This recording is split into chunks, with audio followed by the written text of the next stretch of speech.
She and Vlog won this one. I do hope you really enjoy it. Put it in the background while you're doing something else. I would really appreciate it. I hope you do enjoy it and it gives you insight into my mind, into where I've been and what I've been up to, and where I hope to go. And I hope that you come along and with me. And thank you for your patience.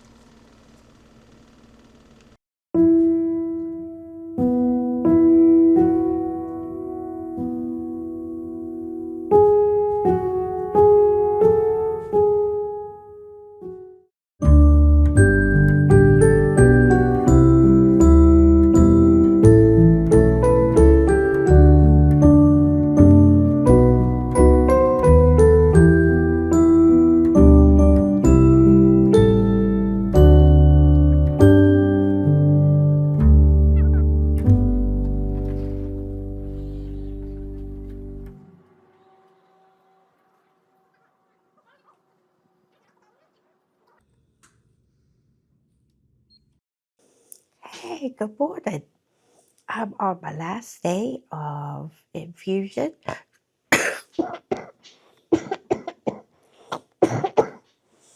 Pardon me. Sorry about that. I am playing with a new camera. It is very small. I think I will go over it in another video. But as I spent an hour here with volume and raw infusion, I thought I would get to know my camera and talk to you guys. See how you're doing today. I hope you're having a good day. I hope you're having a day that you need to have. Sometimes there are things we need. Um, and that's okay to have a need kind of day. I have a lot of those, but also have a lot of good days and a lot of not so good days. That's life, right? Yeah. This time around was also Rituxan. So Wednesday I had Rituxan and Volumetrol, and then yesterday and today I have just Volumetrol. And then I'm done for the month, which is good. But I love seeing my nurses. I love this infusion center. They're so great. My nurses they take such good care of me. And that's a wonderful thing. I like that. Um, I really like this. This camera is really tiny. It has tracking, so it'll track my face. Kind of cool, huh? But it's super lightweight, so that's yay for me. That's a win. So, what am I doing with this YouTube channel? Truth is, I don't know. But I thought part of it could be partially vlogging, if you call it vlogging. I don't have that interesting of a life. I don't go many places, just especially right now with so much going around flu and COVID and RSV. I've already, a few weeks ago, had flu A, uh, survived that, and, it turned out all right, but that, if it that might or might not be the case for me, and it really takes a toll on my lungs. And with my physical disabilities or physical inabilities, limitations, uh, you could say, anyway, it's not a good idea for me. I am immunocompromised, and so the more I am out in public, the more chance that I have of becoming really sick and it being really detrimental, and I don't want to do that to myself. That being said, there's a lot that we can do from home, and like I said before, I really just for a long while have got myself into such a funk, and I honestly don't know whether to call it depression, whether it's a part of the fatigue of my illness, and how much energy it takes to do even little things. and that's a reality. It's not, bad or good. It's just a reality. And that's how I think about the illness most of the time. It's simply a reality. There's a neutrality to that, so that it's neither good nor bad. It's not something you wish on even your worst enemy. It's not something that, I would choose, in another life, but you know, that's not up for me to choose. And, there's as much reason, I sometimes get a lot of, you know, people wonder, like, oh, you think, why me? And, this is, so horrible. And, yeah, there is. I grieve. I grieve the loss of the things I could do before. And that's normal in life, when life changes, we grieve those changes. We also welcome, and there's stress. There's stress to good changes. There's stress to difficult changes. And it just is. That's my philosophy of life, and based on several things in my belief systems, that when it becomes a neutral and it's not, there's a why not me? I mean, I'm human just like everybody else. I don't deserve better. I don't deserve worse. It simply is. This is what is occurring in my body. And it's difficult, but not everything. Life is so beautiful and so precious. So I don't really know whether to call this folk true depression. Uh, depression comes normal with severe illness. That's just, it's normal. All my doctors say so. For me, I'm struggling with the motivation. And it's not, my palliative care uh, physician's assistant, PA, came, to visit. She visits once a month. And, she made sure to ask because I was honest. I said, dealing with this funk and the motivation. And, my husband, we talk about it. He certainly thinks it's depression. I certainly have anxiety that really has more to do with just the world seeming to be on fire right now. And I just allow it to really get to me. Uh, so, yeah. And, she asked the questions, of course, the obligatory, do you have thoughts of you harming yourself or, that kind of thing. And that's not it. I told her, like, it's not it. I don't think about not being here or that kind of depression. It's real motivation. And is that a fatigue issue? Is it really a fatigue issue? There is a mental component because I often so much lately feel so purposeless. Like I've lost my purpose. I had a real purpose with my art, and for many years, I mean, for most of my art career, it centered around my how my I, spiritual beliefs mix with my life experiences, and it's all life experiences. But my art centered around my life experiences, centering around the severe sexual and physical and psychological, torture I experienced. You could call it torture. It was long, many years, sustained. It was bad. And, that presents its own maladaptive coping skills and, issues. It also, I believe that there are gifts that were given to me to, not only survive, but come out the other side and, you know, be in a pretty darn good place.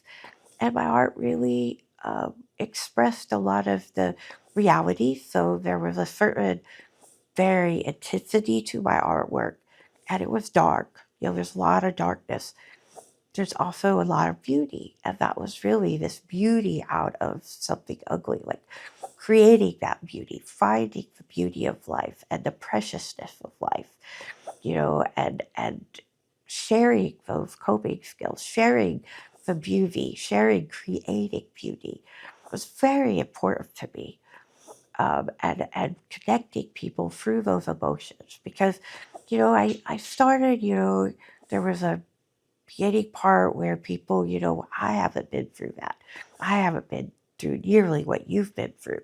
And I would say, well, it's all relative, and I would take the artwork they were like in front of and connect it to and say, what is it? What do you see in it? Where is your story in this? And they would talk about, an emotion. Usually it's centered around emotion. And sometimes that emotion was centered around an experience in their life. And I would say, see, it's like we connect through the emotion because a lot of the emotions were shared, whether it be grief or joy, beauty, pain, darkness, lightness. Just because we have different experiences doesn't make us different. And it doesn't make, oh, you're worse, I'm better, you're better. That's not what it's about because it's all relative. Um, and that's where my artwork, I wanted to connect people. And I did. I did connect people. That's very important to me, and that went on to, an advocacy that it gave me my place to advocate and to against violence against people.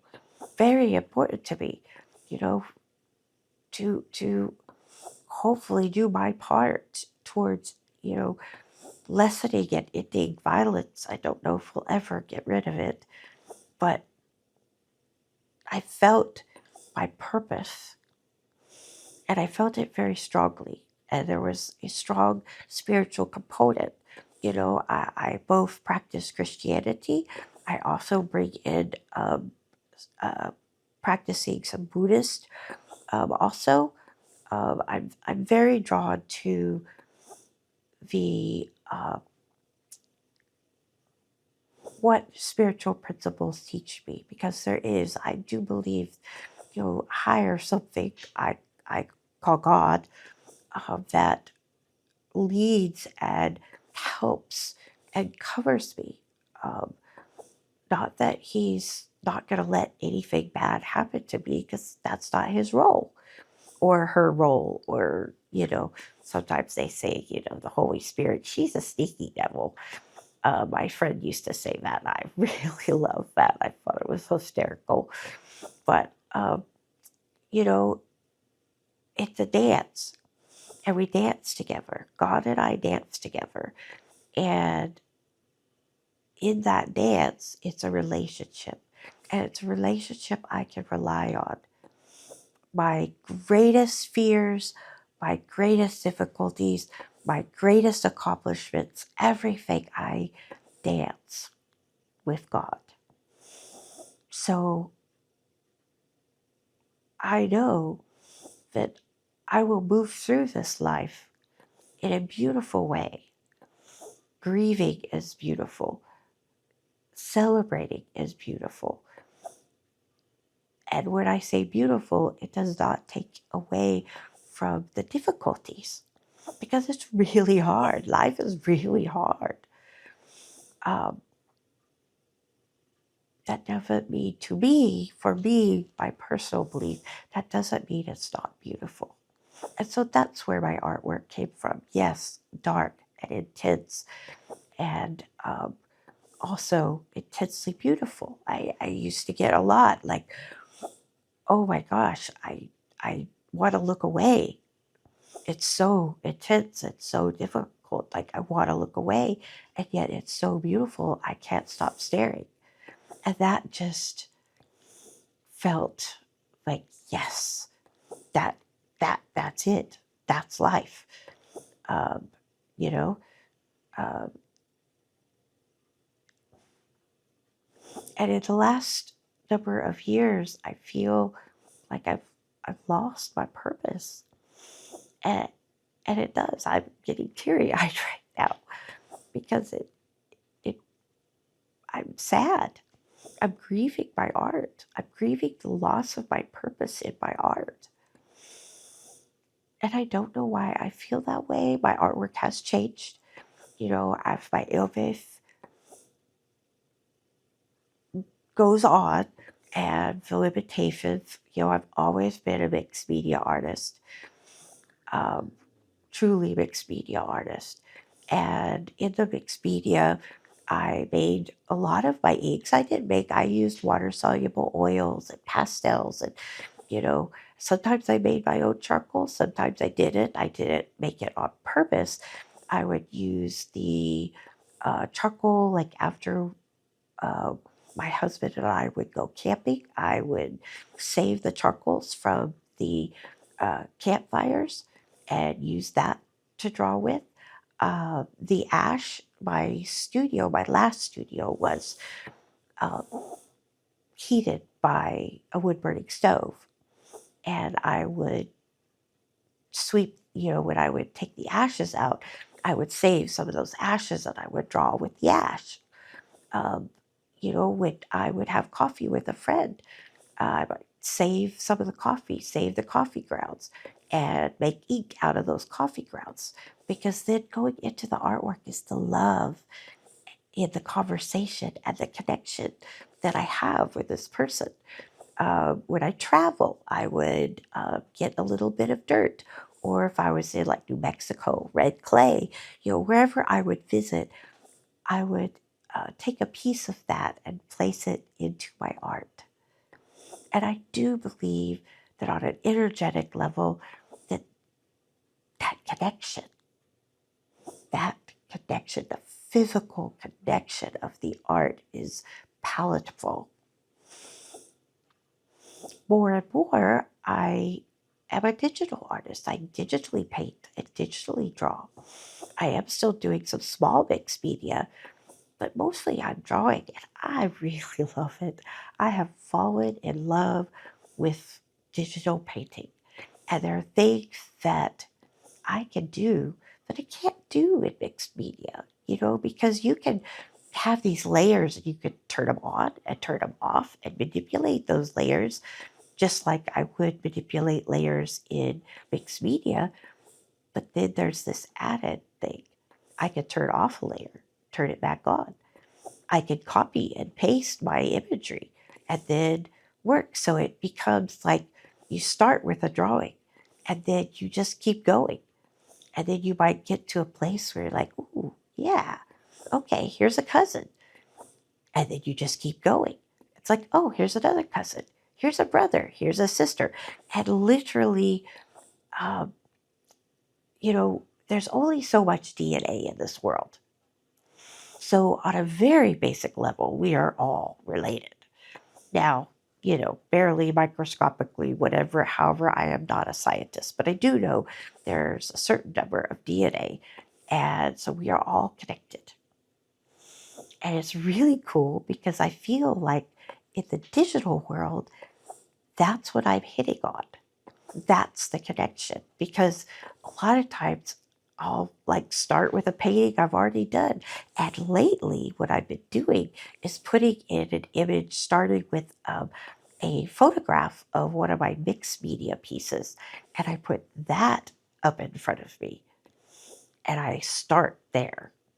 So they're all in the same family still. They are all connected. They're literally coming out. They are born out of each other. And that excites me. I have a little bit of imposter syndrome because I think about, is this cheating? And then my mind says, how is it cheating? It's all your artwork. You get to do what you want.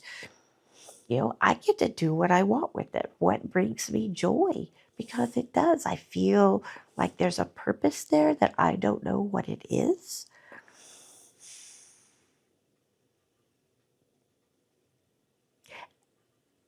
And it's on a different level, it's in a different place. And the truth is, I am in a different place in my life. I'm not where I used to be, and I know that. So I feel like it's not necessarily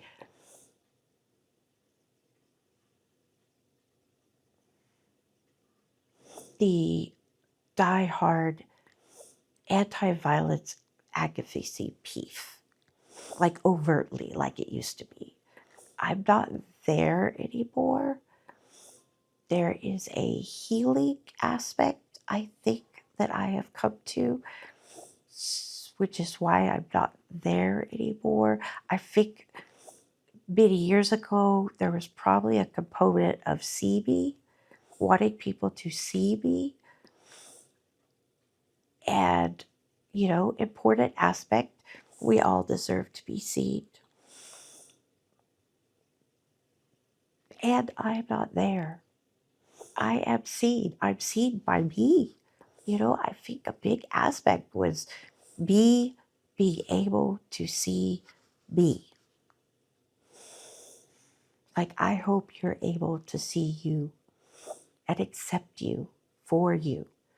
And I am closer to accepting me for me than I ever have been. Pretty cool. um,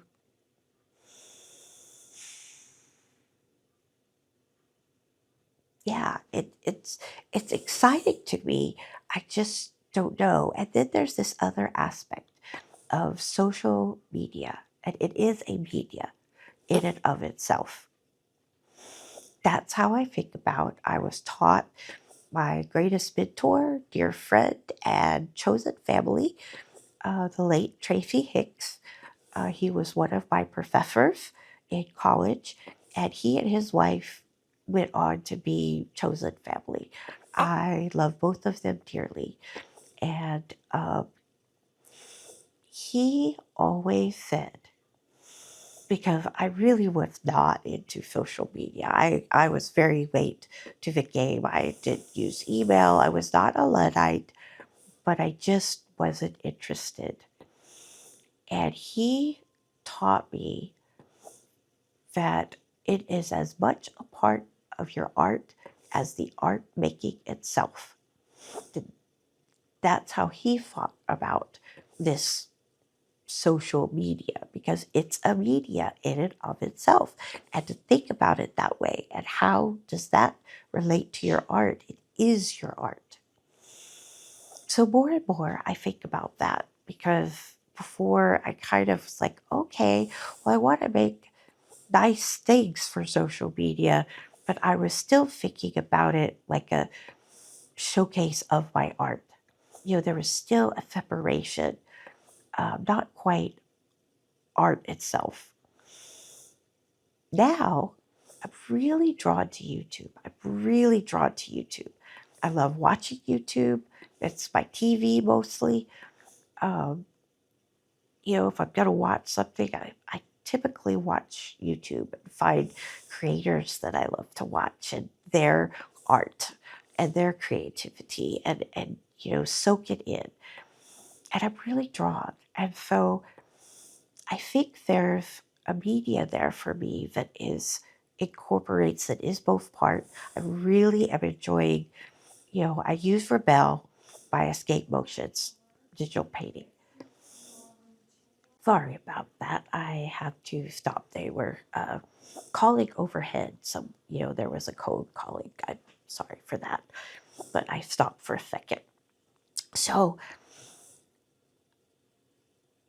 in Rebel, built into the software is the ability to record time lapse. So easy. I don't have to have anything separate. I just open it up and I hit the record button and it starts recording the time lapse. What that has done for me is create this canvas for more of storytelling on YouTube with the time lapse. And I think that's exciting because I think it also does show kind of how my brain works. I don't necessarily, it's not true 100%, but I've never been, even in mixed media, connected to one drawing all the way through. Most of my career, I was working on up to 20 paintings all at once, and I would, you know, change them around on the walls, on the floor, put them away for a while, you know, drag them back out. You know, they just were all working up together. And so I think the time lapse stories I tell, I don't always know the story that I'm telling. Just like mixed media, I didn't ever have an end in mind. The drawing told me what it needed me to help. You know, it's a conversation, it's a connection. And I allowed the drawing to tell me what it needed. What does it need from me? What does it need help with? What do I need help? It spoke to me. It says, Connie, you need this. Um, and so it was a dance. You know, I do believe it's a dance, and that's God for me on a personal level.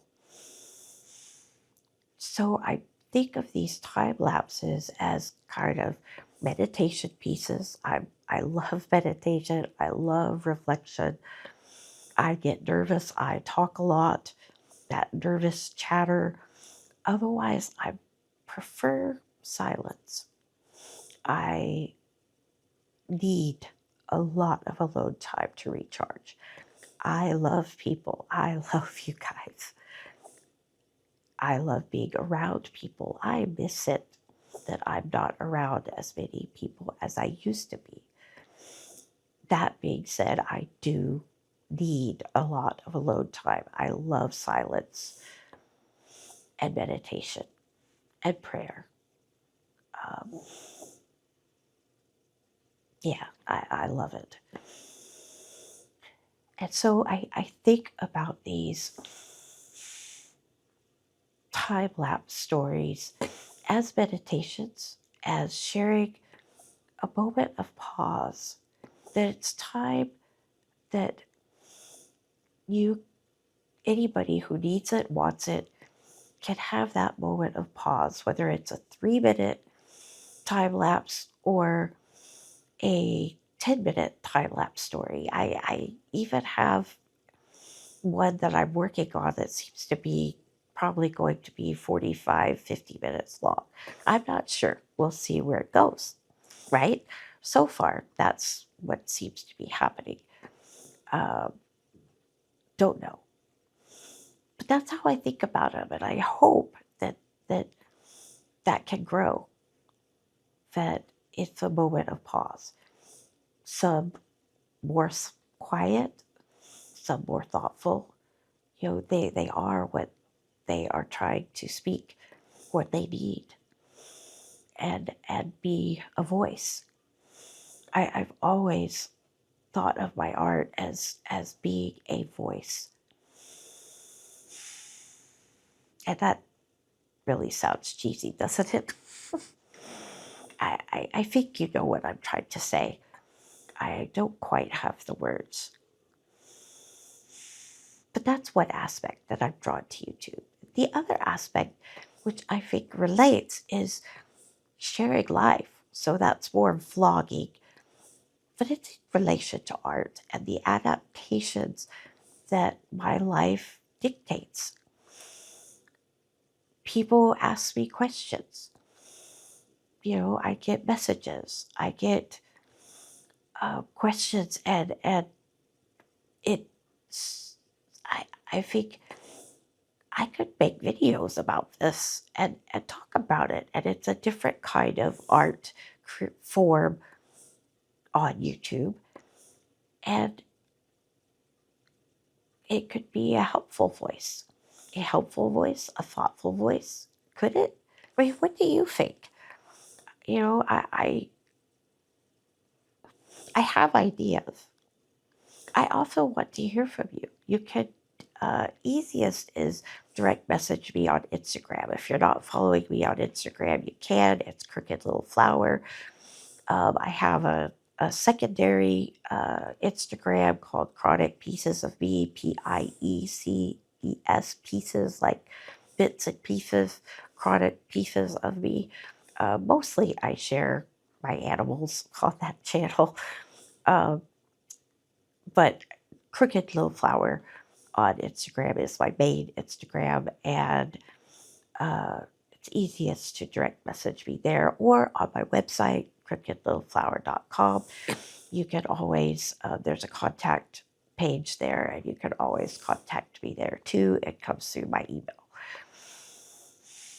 I want to hear from you. I think the community tab could be a good place to have conversation on YouTube. There's just a lot to offer that I'm very drawn to. I'm very nervous because it's very different, and I have a bit of an imposter syndrome of, is this what you want from me? Can I transition in this way? Do people just expect me to be a mixed media artist? I am diving more hardcore into my writing. I have a couple of poetry books that I have started and stopped and started and stopped. And I am also working on a bit more. People have, over the years, told me, please write a book, please write a book. And I've written bits and pieces of a memoir, and I always stopped. Just didn't seem right.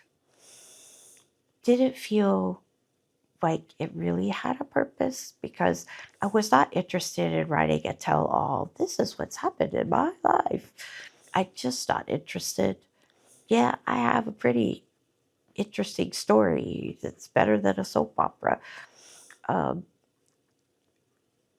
that's not the point, because we all have very interesting stories. You do, and you. We all have interesting stories.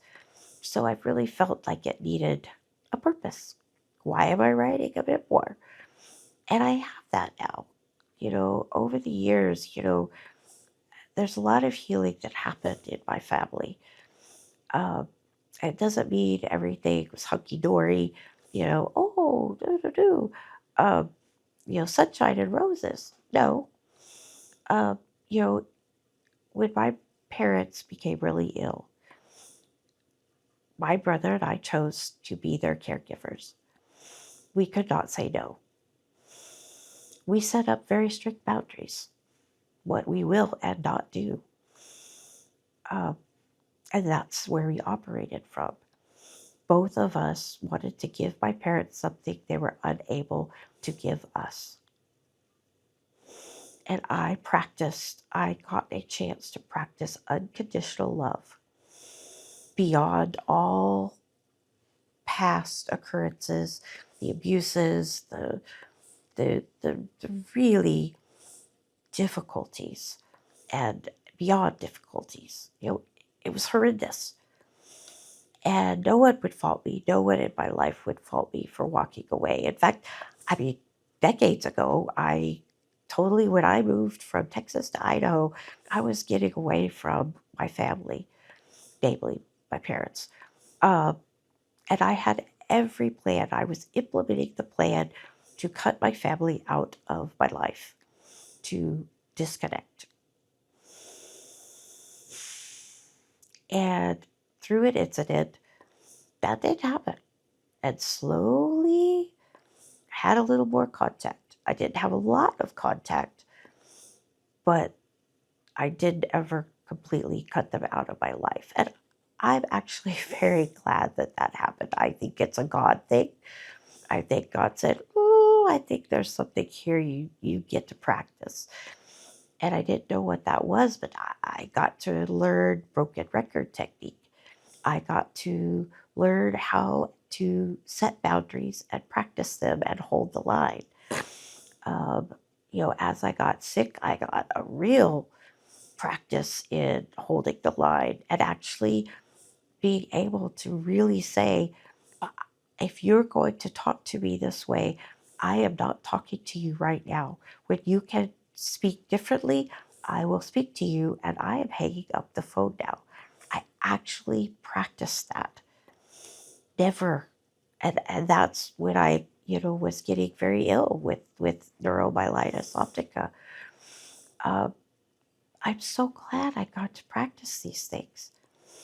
It gave me a voice. I was starting to see me. I was starting to treat myself better, not to go, oh, it's my fault. It's my fault. I was this horrible child. I'm this horrible daughter. I am this, I am that. No, I wasn't. No, I wasn't. In fact, I was very dutiful. Uh, I was very rebellious in quiet ways. Not outwardly. I was always the good girl, but behind closed doors, when shit is hitting the fan, I fought back. I tried. So I was not always dutiful in that way. But these are the things I got to practice. I also, my mom had Alzheimer's. My dad, we believe, had vascular dementia, although he was not formally diagnosed. He had a lot of physical problems, more so than cognitive problems. My mom had more cognitive problems, the Alzheimer's. And, it being their caregivers, I got to practice more things. And in the end, where that brought me, especially with my relationship with my mom, I started to see, what if the abuses hurled on me growing up, especially young, after my sister died? I lost a sister. I was only 5 years old. She was only 12 years old when she died. My parents lost a child tragically. She was terminally ill. Don't know how she got ill, but she was terminally ill. It was her liver. She ended up having a clotting disorder. She was only operating with about 10% of her liver left. Uh, no parent should lose a child. No, no parent should. So it changes. And there were already problems before my sister died, but she had a prolonged illness, and then she died. And my infusion is over, so I am going to pick this up later. Interjecting in here, to make a long story short, I really want to say the memoir is mostly about a relationship between a mom and a daughter, and things that I think I am learning, like the abuse hurled at me when I was young, particularly by her, and still from my dad, but mainly her. What if that is their grief coming out on the surviving daughter? That they didn't have the tools. They didn't have the appropriate tools. They weren't taught, to grieve. In my family, everything was pushed under the rug. You did not talk about it. So we didn't talk about my sister after she died. In life, she disappeared, but her death was ever present. So I think about things like that. What if it's their grief coming out of the surviving daughter? Inappropriate and horrible, and also a moment for me to see compassion and to practice compassion. It doesn't negate what was done. It's not right. It also gives me a perspective that I didn't have before. And so that's really the searching. The memoir is really searching out and, pondering things. So that's kind of what that is. I just wanted to interject that and try to make a long story short. Hello, I'm back. And honestly, I can't remember where I left off.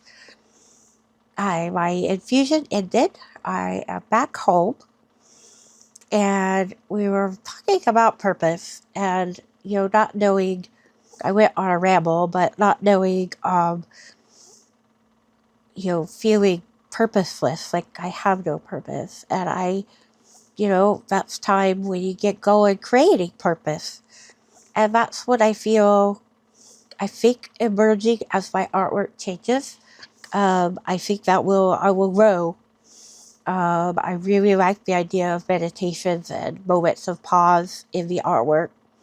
My physical exhibitions used to be about, kind of each one being a station to stop and pause with. Uh, and I think that, YouTube time lapses are a similar purpose. So I have to keep going with that and see where it leads, see where it wants to go in a different way. Uh,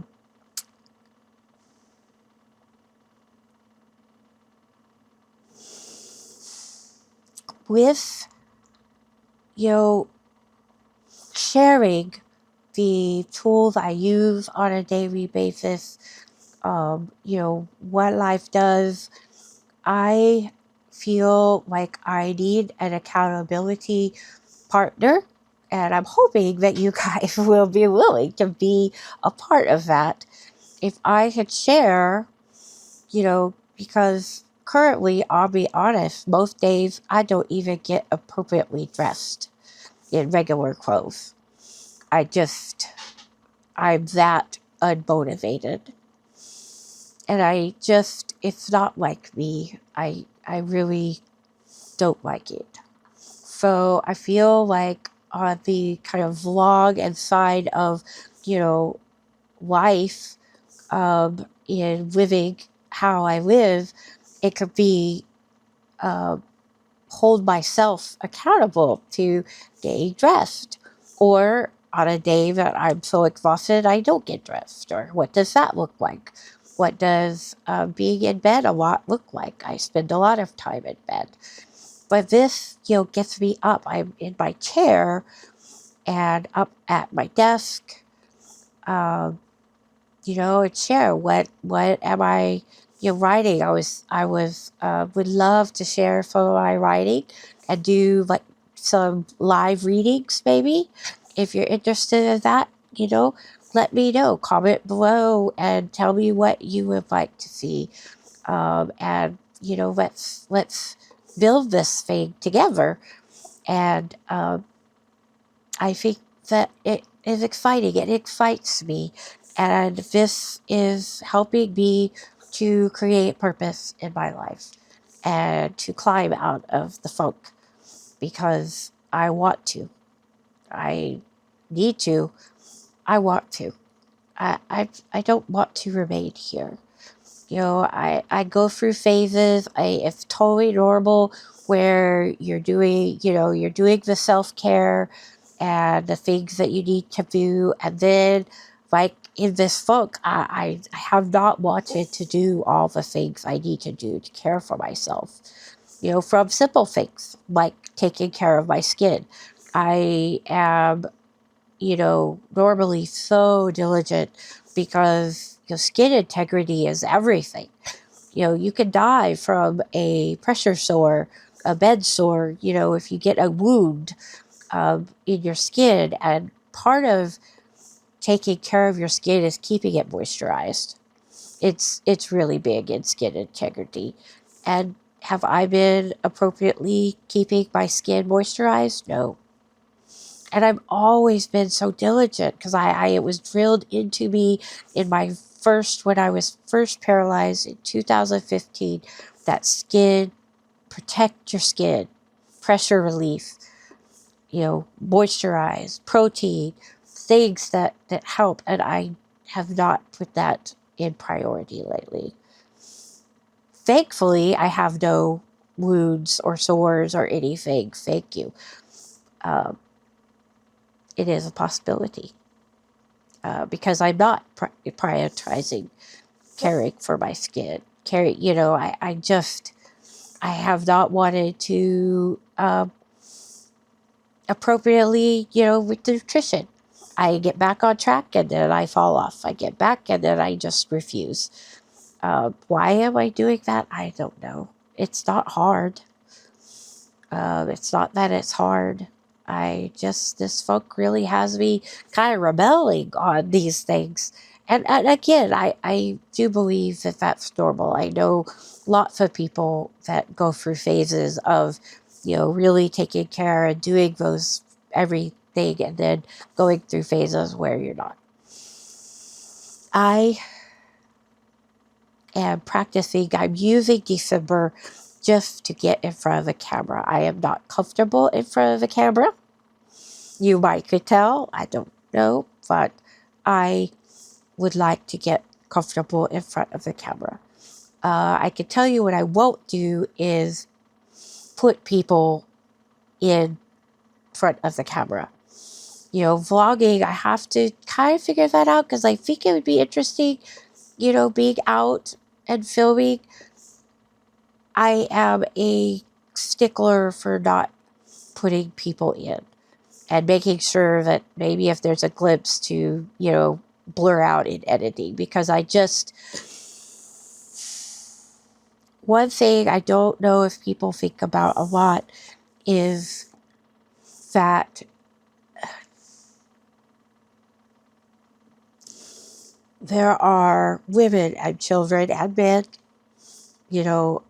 that are in really difficult situations, abusive, stalking. There's some very serious consequences that can happen when people are in the background. You don't know someone's story, and they have to go grocery shopping. They have to be on the sidewalk. They are living their lives to the best of their ability, and you would be surprised at how many people get found through some random video that, and leaving the person in the background of your videos. So I'm very mindful of that because I've been in stalking situations, abusive situations where I was, kind of hiding in plain sight. And believe me, don't do what I did. Don't hide in plain sight. It doesn't work. I was found. For me, my situation worked out. For, unfortunately, many others, the consequences can be absolutely devastating.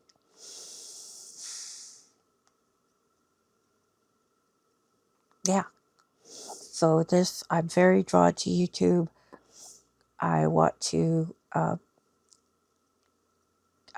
using this to great purpose. This is my purpose. I think that the voice is saying, come on, I need you to do this. So I am determined to get comfortable. I'm determined to be consistent. And December, this Vlogmas, I'm determined to get out of my own way and anxiety and all, just post, talk to you, get comfortable because you're there. And I love you guys, and I love sharing. I think that it's important for us to share. And the background will change. I'm in the process. I gotta hang some artwork and stuff behind us so we have something interesting to look at. You'll notice in the back I have the Disability Pride flag hanging up on my window currently. I felt that was an important part of this. And especially in current times, to be out in front and not back away. So that's why it's hanging, and it will probably change places. I've got, we haven't hung curtains or anything yet. My bed everything is gonna rearrange it here. We just haven't done it yet. So sorry, the background is very plain. It will change, and hopefully you will like it, or maybe you'll tell me if you don't. I love you guys. Thank you for helping me.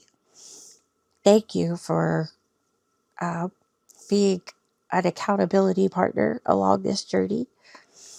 And I hold myself accountable. I'm excited to share this way. I hope that you will accept it and allow me to grow in my art, in my different art forms. And let's see where this goes. Thank you. Until next time, take care. Paint much love always.